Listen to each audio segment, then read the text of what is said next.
Assalamualaikum warahmatullahi wabarakatuh. Waalaikumsalam warahmatullahi wabarakatuh. Alhamdulillahirabbil alamin. Segala puji dan syukur hanya untuk Allah Subhanahu wa taala, dan salawat beriring salam untuk Nabi besar Muhammad sallallahu alaihi wasallam.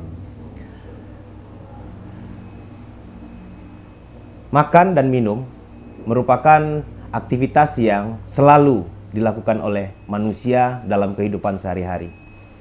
Akan tetapi, terkadang sebagai umat muslim kita lupa bagaimana adab makan dan minum yang betul di dalam agama Islam itu sendiri.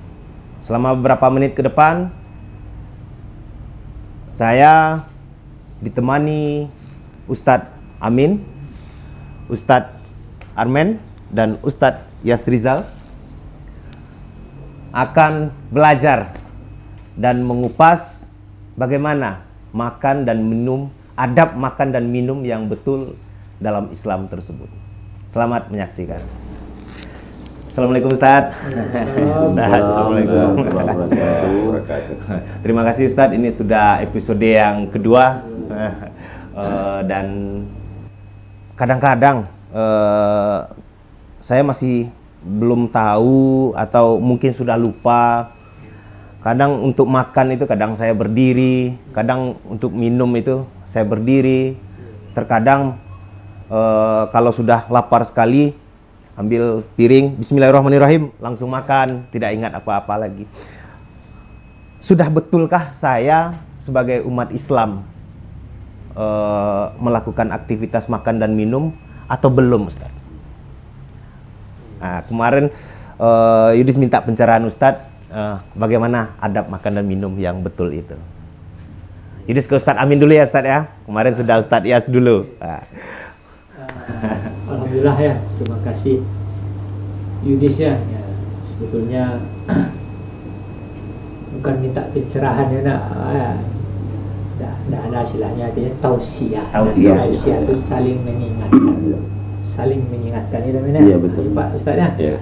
Artinya kita di sini bincang-bincang, walaupun kita tidak menjelaskan teks ayat dan hadis, tapi insya Allah apa yang kita sampaikan itu berdasarkan dari ayat-ayat Al-Quran dan hadis. Betul. Ya, itu yang nggak perlu. Walaupun kita sadar ya, dalam bincang-bincang kita ini tentu belum sempurna. Ya, ada benar. Belum sempurna.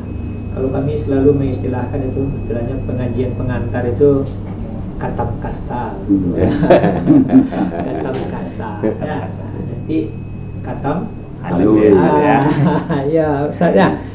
Ya Alhamdulillah ya, ini sebuah apa namanya tuh? Karena orang tertarik biasanya topik-topik itu topik yang berat. Nah, kita mulai di sesuatu yang ringan. Praktis. Ya. Alhamdulillah kami sebagaimana kita sama-sama paham, aktivitas makan dan minum dalam Islam juga merupakan ibadah. Ya, bukan main sekalian, karena banyak sekali ya ayat-ayat dan hadis-hadis yang menjelaskan ini ya masalah ini. Yang banyak sekali ayat-ayat dan hadis-hadis. Bahkan ya bunyi-bunyinya itu tegas-tegas ya, kulu wasrobu halalan mimma fil ardi halalan thayyiban. Jadi kunci yang pertama sekali itu dalam Islam itu memang halalan thayyiban. Ya, yang halal dan baik. Halal dan baik itu kuncinya, karena memang tidak main-main ya. Bahkan dalam satu hadis Rasulullah pun juga benar jelaskan begitu sangat krusialnya halalan thayyiban ini. Ada seorang pengembara istilahnya yang jauh jalannya, lalu kusut berdebu, lalu dia mengangkat tangan, Robbi, tapi makanannya haram, minumnya haram, pakaiannya haram, makanya fa'ana yustajabalah. Bagaimana mungkin Allah mengabulkan doa? Jadi memang insya Allah ya, ini bagi kita semua ya, walaupun kami yang menyampaikan masalah halalan thayyiban ini, ini sangat intinya dah. Sangat penting sekali ya. Kalau mengenai adab-adabnya, barangkali kami yakin ini apa yang kita laksanakan itu sedikit banyaknya sudah merupakan pencerminan ya daripada nilai-nilai ya sunnah Rasulullah SAW. Jadi kalau yang kami mengawali ya, intinya itu halalan thayyiban. halal dan Baik. baik. Itu memang jelas ya artinya. Ya nak Ustaz ya. Barangkali sebagai pengantar ya. Silakan. Silakan Ustaz. Ya. Amin. Kalau kita berbicara masalah adab makan dan minum, Iya. itu banyak sekali Rasulullah mengajarkan kepada kita. Iya. Mulai dari pemahaman yang disebutkan oleh Ustaz tadi, dari mulai halal dan thayyibah. Iya. Setelah itu tuh yang dimakan itu cara makannya bagaimana kan. Iya. Jadi pertama kita harus makan itu suatu sunnah Rasulullah. Jadi tubuh ini perlu diberi makan, kan begitu. Enak. Jadi makan itu suatu perintah sebetulnya. Kalau kita lapar kita makan. Rasulullah mengatakan kami tidak makan kalau kami tidak lapar, dan kami berhenti sebelum kenyang. Nah, itu hadisnya. Jadi kita bagaimana mengikut pola yang diajarkan oleh Rasulullah itu. Kalau kita makan tidak dengan pola Rasulullah, maka dampaknya pada tubuh kita ini mungkin kita bisa rusak pencernaan segala macam lah kan. Kalau segi medisnya kita kan nggak kita jabarkan sekarang di sini. Tapi yang jelas itu dilarang oleh Rasulullah makan yang demikian itu tuh. Jadi makanlah waktu saat perlu kita lapar, dan berhentilah sebelum kita kenyang. Dengan kita mengamalkan kita Rasulullah makan yang begitu, maka sehatlah kita, kan begitu. Nah, dan lagi adab makan itu kita mulai dengan basmalah, membaca dengan nama Allah, kan begitu. Jadi itu yang kita ketahui tentang adab-adab makan. Dalam makan itu ada makanan itu yang panas misalnya, itu dilarang Rasulullah mengembusnya, meniupnya, baik itu nasi maupun itu air, itu dilarang Rasulullah, karena itu dampaknya pada kesehatan kita juga. Nah begitu. Ada peluang satu ya. Itu penelitian ya Ustaz ya. Ya. Ada perkembangan ini bagi generasi. Apanya ya? Nah, Ada Rahasia. ketentuan dan begitu. Jadi itulah yang kita tahu tentang adab-adab makan. Dan lagi kita melihat sekarang ini kebanyakan orang, anak muda atau masyarakat sekarang lah, makan itu kadang-kadang sambil jalan, ya, minum sambil jalan. Itu sebetulnya dilarang oleh agama.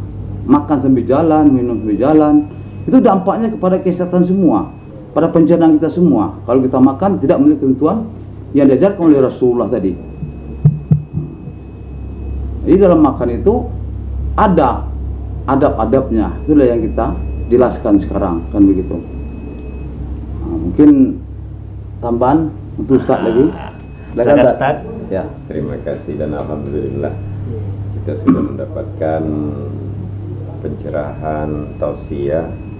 Ya, Ustaz Amin telah menyampaikan landasan awal dari makan itu dengan ketentuan atau kriteria halal dan thayyiban.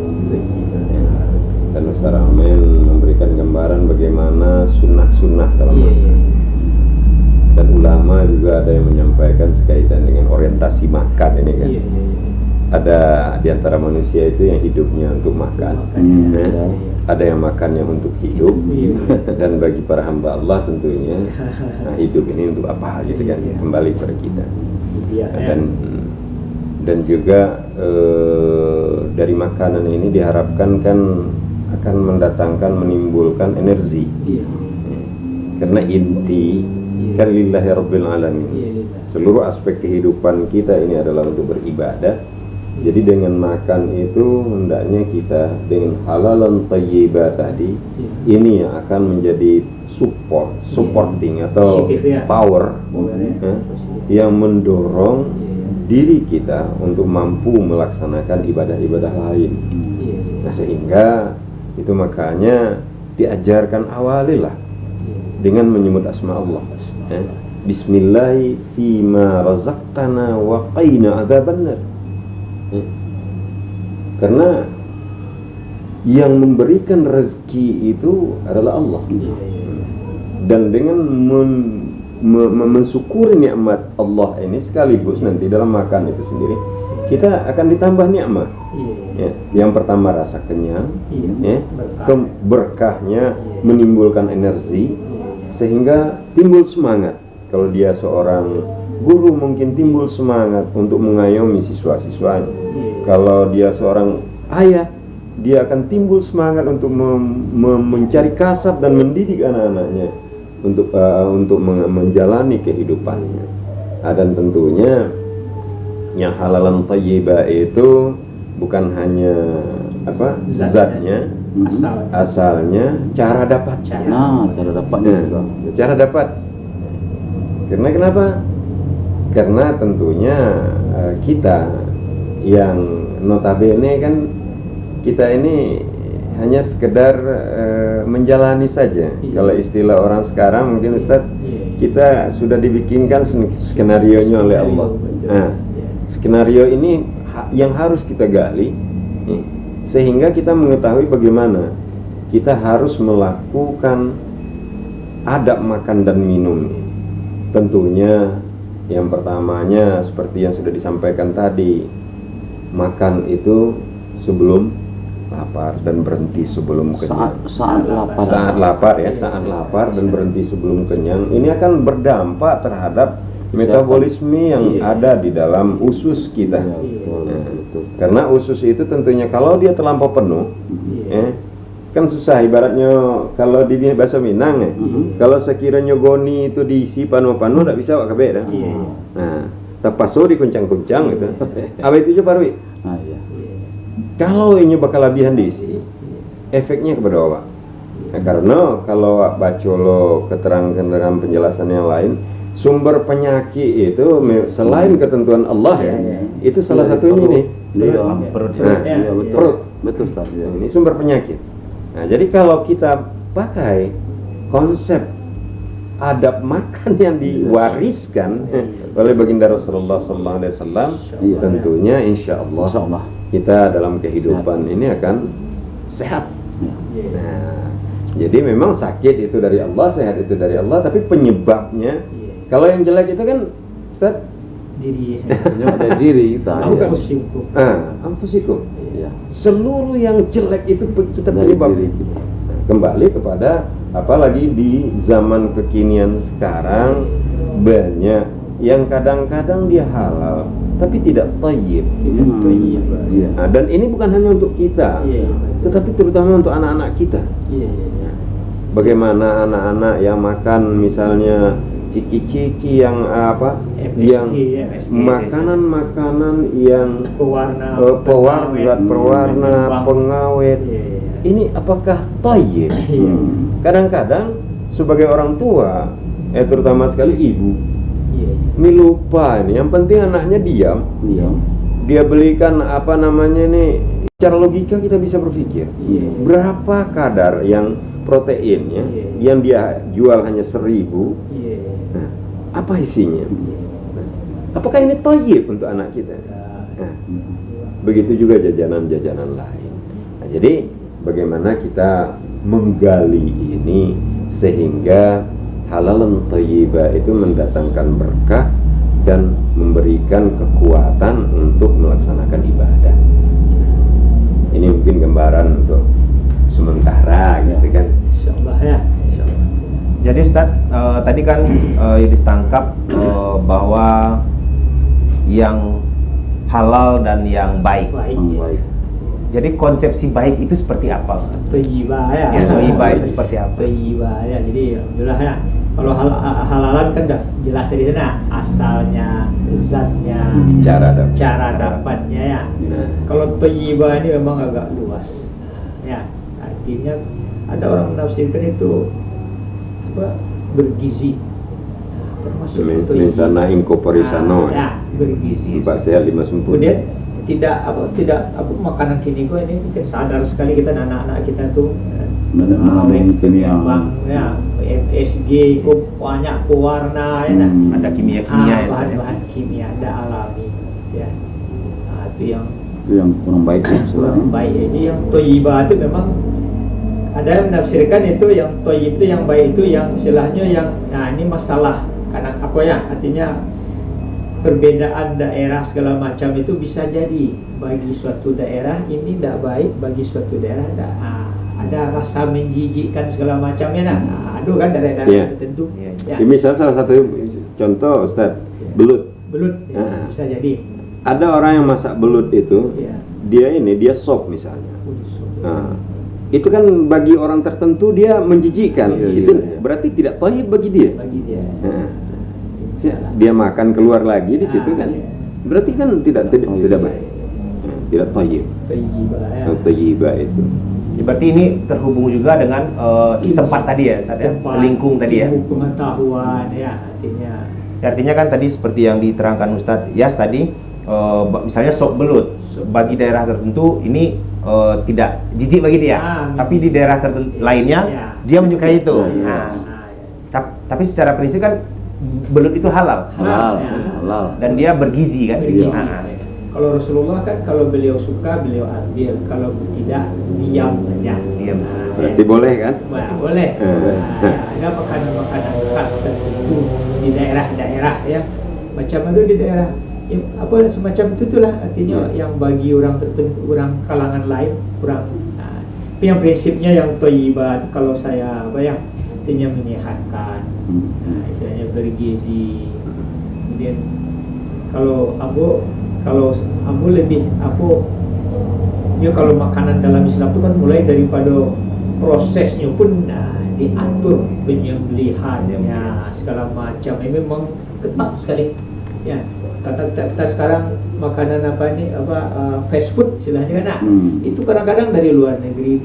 Bagaimana metode penyembelihannya, apa baca basmalah ya kan, apakah halal haramnya itu yang pernah aku dapat kisah itu tentang bagaimana efek makanan haram ini kepada manusia. Nah, dia buat sebuah semacam eksperimen. Dibawanya 2 ekor ayam jantan, 1 ekor ayam betina. Ya, lalu dimasukkannya dalam satu kandang. Biasanya ayam ini fight, jantan kok bercakap dulu bang, untuk Perebutkan betina. Ya. Kemudian dibawanya babi, jantan 2, betina 1. Ternyata babi jantan ini dia tolong menolongnya dalam mendapatkan pasangannya tuh. Unik babi itu katanya.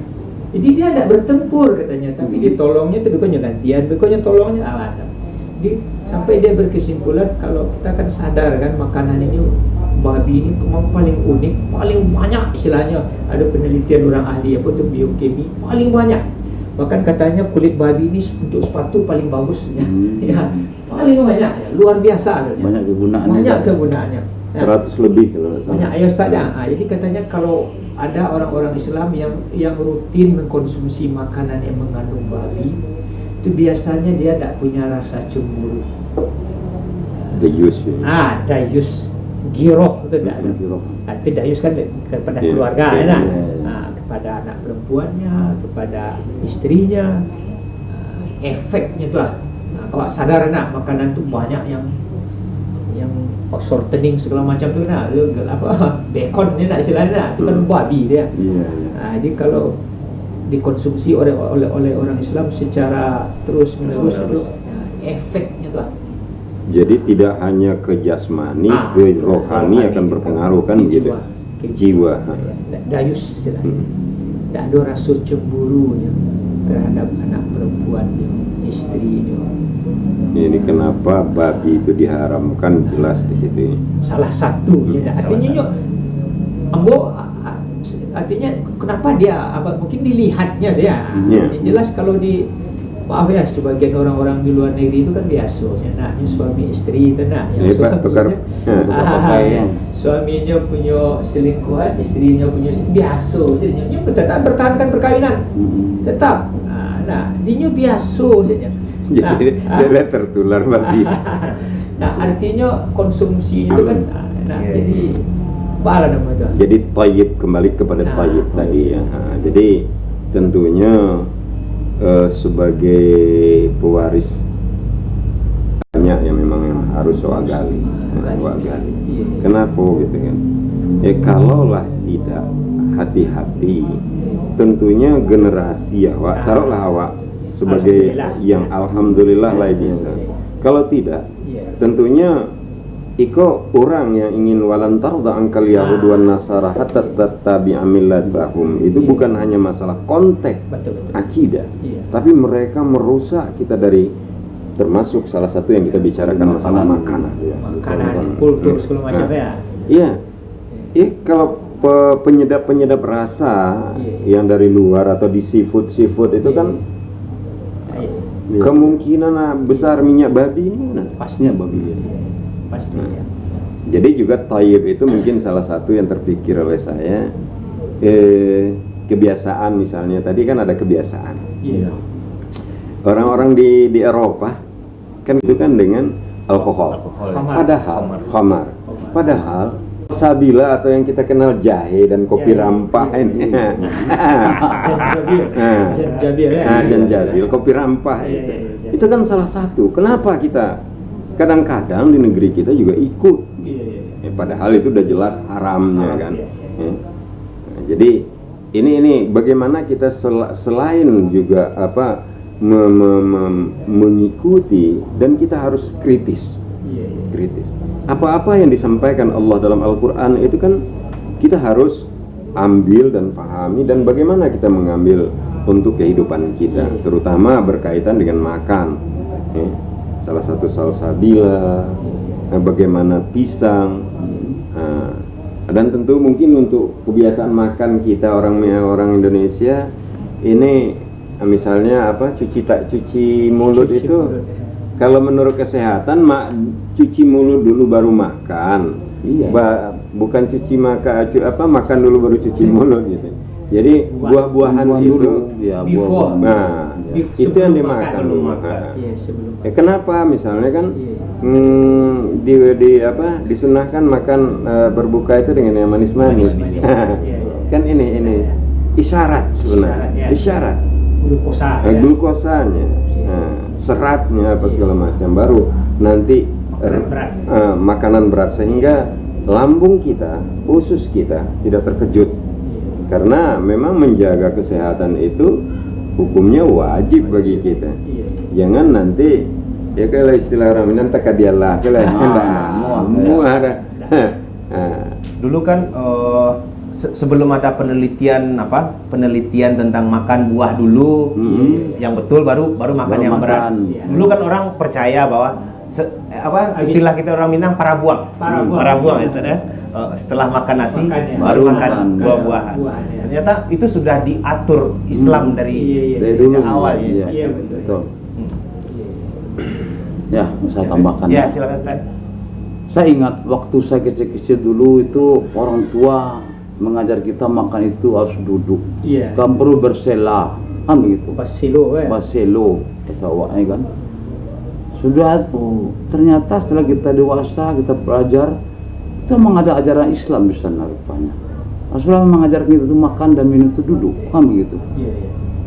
Habis itu ada makan tersisa itu kan tidak boleh terbuang seharusnya, harus kita ambil lagi dengan mulut kita. Kalau penelitian mungkin ada enzim yang bisa kesehatan bisa kan begitu kan. Tapi saya melihat orang tua kita bukan begitu, kan tidak punya pengetahuan masalah itu. Dia bilang sama kita, jangan terbuang satu pun nasi itu, karena nasi itu 6 bulan orang petani menunggunya itu. Di sawah kan 6 bulan dulu. Jadi jangan ada yang mubazir, kan begitu artinya. Mubazir itu saudara syaitan. Jadi kita tahu itu. Jadi itulah sebabnya. Jadi kita lihat didikan orang-orang Minang pada anak-anaknya, semua itu berdasarkan dari agama semua. Kan begitu. Jadi itu terasa sekali sama kita. Kalau kita lihat sekarang, ya macam-macam lah. Orang makan sambil berdiri, sambil ngomong-ngomong sama kawan-kawan itu kan. Emang tidak ada adabnya begitu. Yang ada makan Islam itu kan sudah dijelaskan tadi, Rasulullah itu duduk, minum duduk, makan duduk, kan begitu. Berarti makan sambil ngobrol pun sebenarnya tidak boleh. Tidak boleh. Kalau tidak boleh. Yang sifat dialog sibuk tidak. Ya kan dialog santai. Ya, tapi kembali ya, adab makan ini memang perlu pondasinya. Kalau orang tua-tua dahulu atau ibu-ibu kita dahulu, kalau menyusui anak dari kecil itu bagaimana? Anaknya dikasih makan bagaimana? Kalau kita lihat sekarang, kadang-kadang ibu karena entah nggak tahu bagaimana cara mengasih makan anak, dia memberi makan anaknya itu pada saat berjalan. Bahkan dinaikkan gerobak dorong itu, Ustaz. Disuapin. Ini akan merusak terhadap etika, akhlak makan itu sendiri. Betul. Mungkin bisa jadi juga ya. Iya. Kan disengaja anak kecil-kecil ya kita lihat dari beberapa, terutama di kota-kota sambil jalan dikasih suap, kasih makan. Nah, padahal kenapa kita harus duduk? Tentu konsentrasi daripada pencernaan itu harus jelas. Ya kalau Ustaz apa tadi sampaikan duduk bersila, saya juga pernah membaca bahwa duduknya itu dinaikkan satu. Iya. Oh iya ada naik SD tadi. Ya kalau untuk pemahaman yang kita sadari bahwa sisi sebelah kanan ini kan appendix, lambung kan, dan appendix di situ atau usus buntu. Nah dengan ditekan mungkin saluran pencernaan sebelah kiri ini akan bagus. Itu Allah alam. Ya ini peluang kan. Lagi ya, Ustaz, ya. Kenapa hal ini diberikan? Nah tentunya masalah adab makan ini kalau orang tua-tua dahulu kan memang kalau makan itu bersama-sama, apalagi di tahun 70-an. Iya betul. Ya, karena memang kondisi yang susah waktu itu, makan itu karena kondisi kondisi ekonomi kita susah, makan itu dibagi.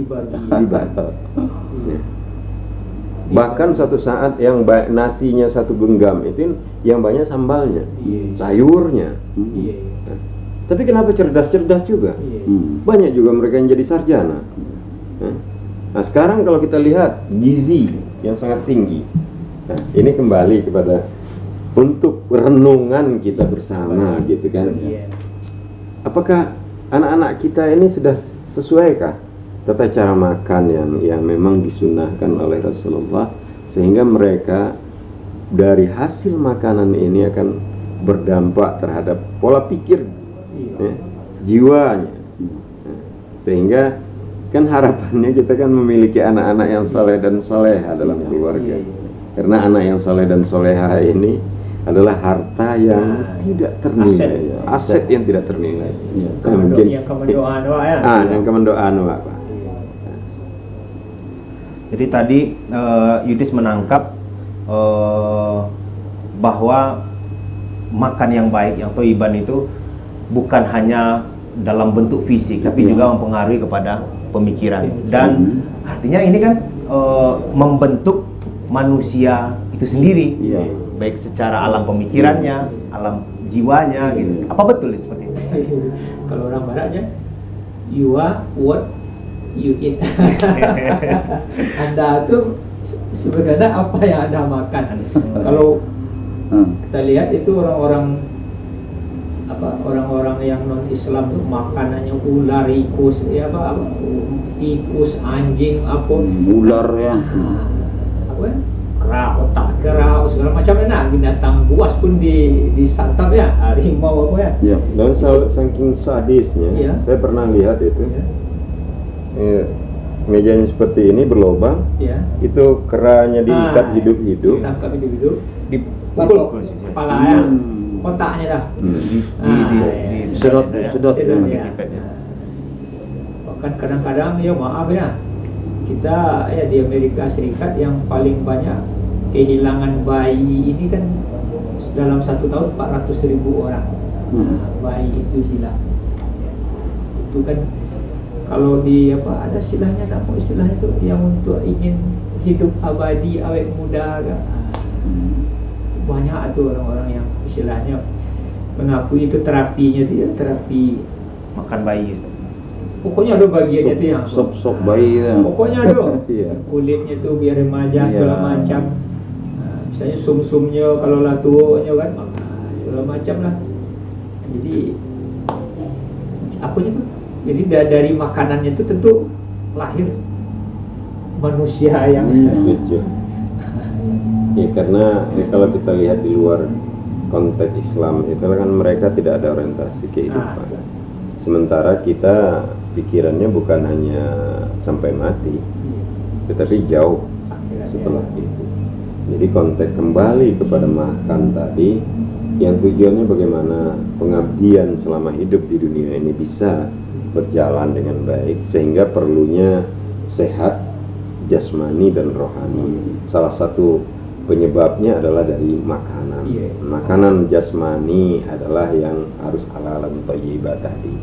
Nah, jadi kebiasaan untuk pelaksanaan pembelajaran makan ini kembali pula pembelajaran Ustaz. Ya tentunya bagaimana seorang ibu. Ini kembali lagi yang tadi, kalau saya tetap saja itu. Bagaimana seorang ibu, orang-orang tua yang memberi yang awal mengajarkan makan ini. Ya kebetulan Yudis baru belajar jadi orang tua. Jadi niatnya untuk apa ini? Itu makanya jangan lupa berdoa. Kenapa jangan berbicara? Tentunya bukan hanya kalau berbicara makanannya mungkin keluar, tapi jauh dari itu supaya jiwa ini jangan terganggu pada saat makan itu. Jangan ribut. Konsentrasi, karena yang namanya kehidupan ya yazkurunallaha qiyaman wa qu'udan wa ala junubihim, boleh nggak berhenti?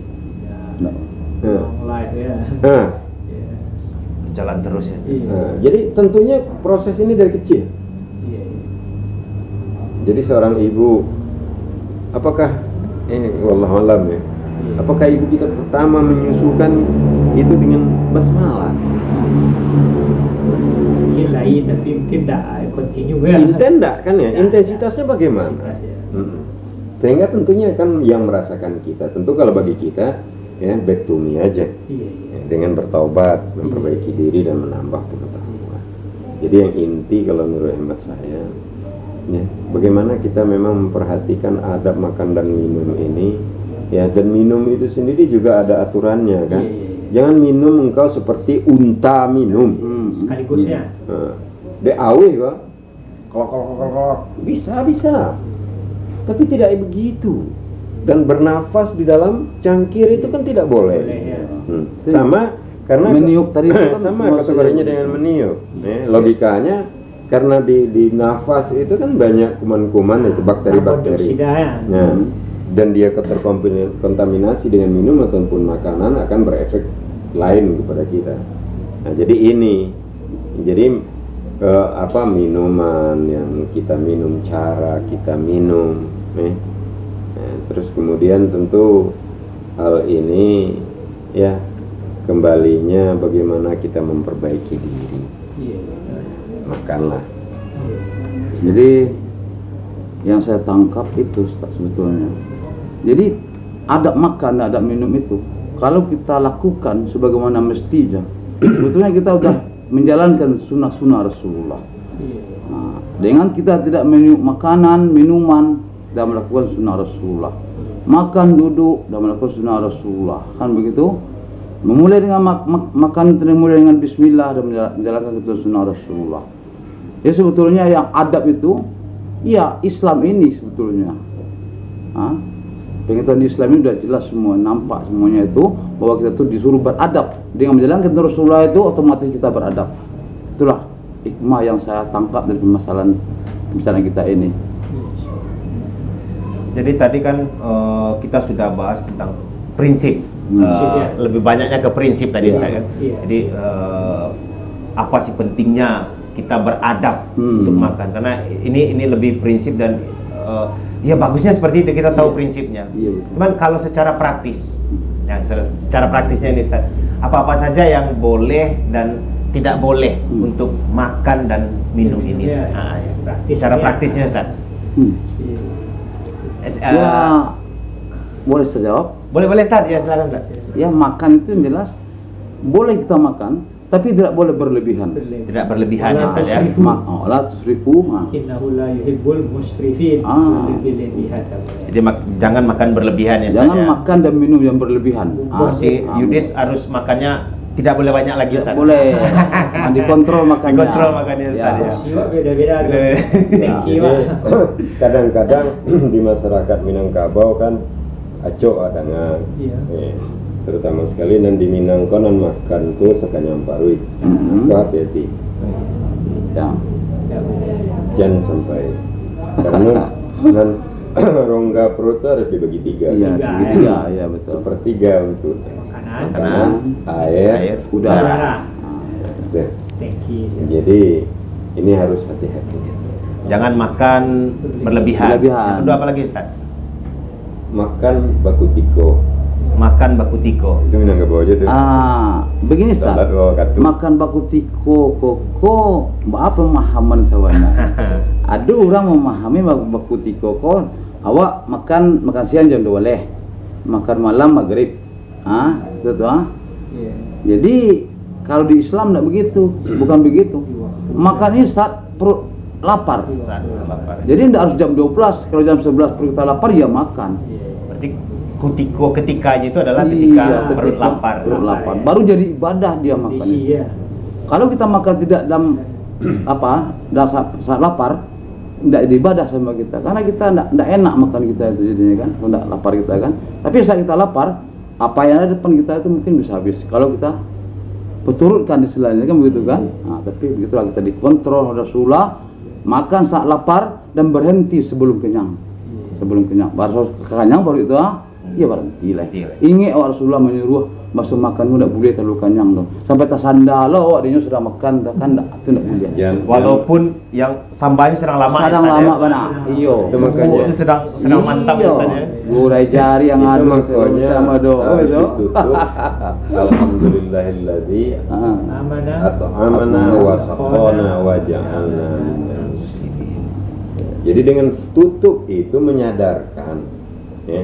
Itu makanya kok dapet majan doa-doa tuh. Jadi artinya dia giah gitu. Iya. Jadi apa doa? Artinya tak tahu. Nah, sehingga ya monan banyak nan apa Ustaz doa-doa SD Tisu aja juga. Jadi ya lah tuh. Dan artinya kan apa? Ada benar dia kan.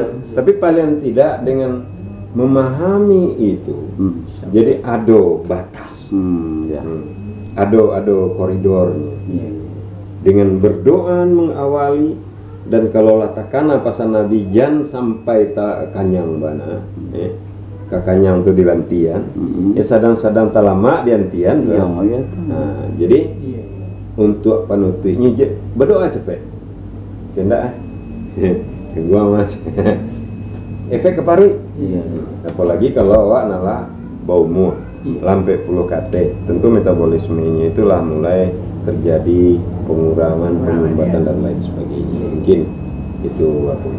Tadi dua Ustaz, makan baku tiko, makan Iya. saat ketika Iya. perut lapar. Yang ketiga apa lagi Ustaz? Itu apa? Kalau makan itu disunahkan itu dari pinggir. Dari pinggir Dari piring pinggir, ya. ya. Tidak di tangan. Dari tengah dong. Dari pinggir, terus Rasulullah itu dari pinggir. Ini ada filosofisnya enggak Ustaz? Ada maksudnya enggak? Mungkin apa sudah nak kira-kira apa? Iya kalau awak lihat kenapa dari pinggir gitu kan. Yang pertama tentunya itu adab. Dan keduanya tentu kalau makan dari pinggir itu akan apa? Makanan ini tidak terserat. Bukan hanya makan pada saat itu, kalau karena makanan kita nasi itu biasanya dia tak dicambuang. Kalau di tengah dicabai ya, berserak. Tapi kalau diambil dari tapi, itu yang terfahamkan baru Ustaz. Bang kau dari tapi, kalau dari tengah, kalau celiak cando kan tidak rencak. Nanti berkahnya itu ada nanti. Acie lain mungkin Ustaz yang para lu tuh. Kalau di Rasulullah itu makan kan 3 jari. Iya. Akal hok makan nasi je 3 jari kau. Sudah sudah ya Ustaz ya. Itu kan itu indah kau para lu. Jangan nanti awak hanya taklid ikut aja. Oh ke sunnah Rasul 3. Nanjale awak makan nasi kau. Nah mungkin ya untuk itu ya makannya. Kalau 3 binjek nasi atau 5 binjek kecek Nabi kan makan tuh 5 atau berapa suwok kan. Iya. Segiko nak galang-galang mengacau kan. Nah, itu mangko boleh. Tapi tentunya dalam mengambil nasi di piring tadi itu mangko dari tapi. Kalau di tengah tak cucuaknya kok. Nah, secara etikanya dan mungkin dalam kebudayaan Minangkabaunya pun tidak beretika orang melakukan bentuk itu. Nah, jadi Dari pinggir. dari pinggir. Ini satu lagi. Ya. Des, yang perlu kita ketahui dalam masalah adab makan ini, itu memulainya harus dengan tangan kanan. Nah, karena tangan kiri itu tangan setan kan begitu. Jadi jangan kita mulai makanan itu dengan tangan kiri. Memulai artinya itu memulai sesuatu itu dengan tangan kanan. Tapi mungkin nanti kita ambil dengan tangan kiri tidak ada masalah lagi. Artinya yang keduanya memulai awal tadi itu. Memulai itu ya. Tangan ini kan banyak nasinya nih. Setelah makan, gimana kita minum air? Itu bukan memulai lagi kalau yang saya tahu itu. Memulai itu awal tadi itu. Memulai sesuatu itu kan. Atau ada juga yang mengatakan bahwa minum ini kan memang harus tangan kanan, tapi karena tangan kita ini kotor karena kita makan pakai tangan, ada yang begini. Oh iya. Dibantu. Karena ini kan darurat sebenarnya. Begitu juga bahwa pemahaman ini perlu mungkin agak dijelaskan sedikit bahwa mengambil dengan tangan kanan sementara kita makan kita mau tambah nasi. Apakah sendok nasi kita ambil dengan tangan kanan? Tentu tidak. Kita bisa kotor ya Ustaz. Jadi itu yang saya katakan tadi Ustaz, memulai pertama awal itu yang dengan tangan kanan. Berikutnya tidak apa-apa dengan kiri. Nah begitu Ustaz maksudnya Ustaz. Enggak, kalau itu dalam pemahaman nanti rancu itu Ustaz. Rancu. Jadi tetap dengan tangan kanan, tapi dalam kondisi darurat tangan kiri boleh membantu. Contoh yang tadi. Darurat ya. Mengambil nasi, nambah sambal. Mungkin makan basamo, magiah ke kawan. Iya betul. Wah, Kayak gini ya Ustaz ya. Dibantu gitu ya Ustaz ya. Darurat seperti ya boleh. Berarti pun pertimbangannya juga etika ya Ustaz ya. Etika ya. Itu adab juga itu, masuk adab juga kan begitu. Jadi tadi kemudian juga ada tadi Ustaz menyinggung di awal tadi tidak boleh makan berdiri ya Ustaz ya. Iya. Berjalan. Kalau berdiri boleh enggak? Berdiri enggak boleh juga. Harus duduk juga. Masalah kau jawab terus terang. Nah, yang dua pun para sahabat pun pernah Rasulullah minum berdiri, makan berdiri. Di kondisional ya. Tetap beliau menyampaikan makan minum itu dua. Aku pernah baca hadisnya. Nah, yang berjalan tidak boleh. Tidak boleh ya. Berjalan tidak boleh. Berarti Rasul pun tidak pernah mengerjakan. Tidak, maksudnya berjalan tidak pernah. Ya, cuma minum makan pernah berdiri. Saya kasih beliau minum sambil berdiri. Ada hadisnya ya tanya? Pernah. Hadis sahih. Jadi kadang-kadang ikoko perlu apa istilahnya kondisi-kondisi tertentu untuk ambil nasi tambahan di tangan kiri tadi. Darurat juga sifatnya. Semacam apalah. Kondisional. Ya, kondisional. Situasional. Dan itu memang sebagaimana yang kita sebut di awal tadi, kok kan baru kata kasar. Sadar nak. Artinya baru taruh lewat. Tapi kalau yang baiknya kan makan tetap duduk. Minum itu kan duduk. Makan minum tetap. Cuma pernah. Jadi sampai para ulama itu kalau mereka kan tentu punya kompetensi, Iya benar. Berijtihad namanya itu mengambil kesimpulan. Kalau awak kan ada beberapa syarat. Kalau istilahnya kalau Abu pribadi, Abu cuma menumpang aman kan kepada orang-orang yang memang punya kualifikasi dalam hukum. Kalau nyoba tu ada paulonya dua. Kalau salah ada cek. Kalau awak kan tak punya level awak tak. Ini memang sampai yang kecil boleh kayaknya di saat-saat tertentu. Ini bukan mutlak. Jadi yang berjalan yang tidak boleh. Berjalan makan minum berjalan tidak boleh. Ya jangan kita ajarkan anak kita makan di atas gerobak, kita sorong, kita kasih makan, jangan. Karena nanti kita melihat orang begitu kita tiru juga. Tiru pula kan orang tidak apa-apa, anak orang kan begitu, jangan begitu. Kita harus tahu kenapa tidak boleh, ini dasarnya kan begitu. Artinya kondisional itu artinya bukan suatu gaya kan tren-trenan gitu. Taman kan yang makan sambil tangga tidak ada. Ya, garden party istilahnya tidak betul itu. Tidak betul. Jadi ada lagi enggak Ustaz misalnya yang lebih penting, yang krusial soal makan dan minum tadi? Kalau seandainya lupa baca basmalah, iya. Bismillah, awwalahu wa akhirahu. Ya. Nah, itu salah satu bacaan doa itu banyak. Nah, tapi Rasulullah juga melarang makan itu dengan bejana dari emas dan perak. Tidak boleh ya, sudah pesta-pesta crazy, kurang kayu gino. Nah, itu kan apunya itu Talam itu ameh gitu. Berlebih-lebihan itu tidak boleh. Tidak boleh, dalam Islam itu diharamkan. Ya, crazy rich istilahnya, ada orang kayu gino, nah. Iya. Makan Dari piring emas ya saya. piring kami, bahkan makanannya pun mengandung emas. Ya, nah. Aduh, bulir-bulir istilahnya. Nah, itu kanlah suatu hal yang namanya itu ada ibadah ya. Menjadikan kesombongan kadang-kadang ya. Arogansi. Arogan. Statement terakhir Ustaz. Iya. Kalau semisal ini kembali ke yang baik tadi Halalan Ustaz. thayyibah.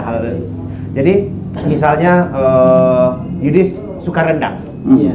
Ternyata ada orang yang mengatakan bahwa rendang itu bisa membuat tidak bagus untuk kesehatan karena santannya.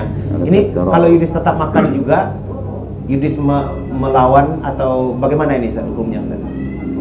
Yudis kan udah sakit dah. Enggak, Yudis sehat. Berarti baik bagi awak kalau nak sakit awak. Berlebihan. Ah. Itu kan Oh, hal. iya. Nah, kalau menurut penelitian kolesterol segala macam, Berarti awak kan masih berbeda pendapat. berarti itu tidak berarti merubah pandangan ya Ustaz ya? Ada. Oh iya. Jadi maksudnya Kalau lain tidak berlebih-lebih. insya Allah. Maka rendang tu Salah 2 sekali. kari. Tapi kok 10 kari makan mungkin ya akan merusak awak gitu kan. Nah, tentu yo. tinggi kolesterol.